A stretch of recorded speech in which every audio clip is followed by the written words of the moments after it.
અમે જીતવા દીધા એમને કે ભાવ તને જીતવા દીધા પહેલે અમે ના કીધું તમે ઉભી આવો આ યુઝ કરો ગધેડા એ હોય મને બીક જ હતી શું થયું દોડાયો છે પણ અહીંયા રાખવું જ નહીં પછી લઈ લો હવે હે ધીમે ધીમે એવું કેવું ઝડપી ઝડપી જાઓ. આપણા ઠેકાણા કેવા છે તો આપણને ખબર છે મેં નથી જોયું માસી જોયું પપ્પા માસીને જ કહેતા.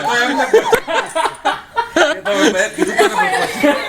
એમને કહેવાય ને માસી એમને ડાયરેક્ટ હા, એટલે બરોબર.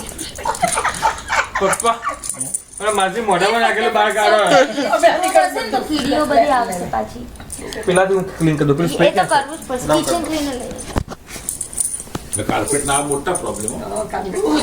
અને પછી હમણાં આયા તો પણ પેલો ક્લીનર વાળો કાર્પેટ આવી ગયા તમને આ ભીનો કરંટ નીકળી જાય ને ક્યાં કરીશું એટલે 2-3 વાર કરીશું મારી જોડે ઠેકાણે આવે અરે પણ મેં પણ હાલ બિચારો કેવું બીતી ગયું ના પણ હવે છે ને કૃતિકા આપે ને હા પછી ગેમ ચાલુ થાય પેલા પતાવડાવી દેવાનું ગમે ત્યારે મને બીક હતી જ બોલો મને સપ્તેની બીક હતી પણ આ પ્રિન્સે કરી સપની બહુ બીતી. કારણ કે એનો આગળ પડ્યો છે એટલે બાકી બધાનો પાછળ હતો મેં ડોરો મુજે સપને પાછળ તો હાથ નો તો આમ ગયો અરે ધ્યાન જ ના દે. આ ગ્લાસ લઈ લેજે પેલા તું મેં તો ખાલી છે હવે. અને આ લઈ લે ખાલી હોય તો થોડુંક તો હોય જ. હોય અને આ લઈ લે એટલે છે ને મેં એન્ટી ગ્લાસ જેટલા હતા ને એ તો ભેગા કરી ના એટલે તારા આપે ને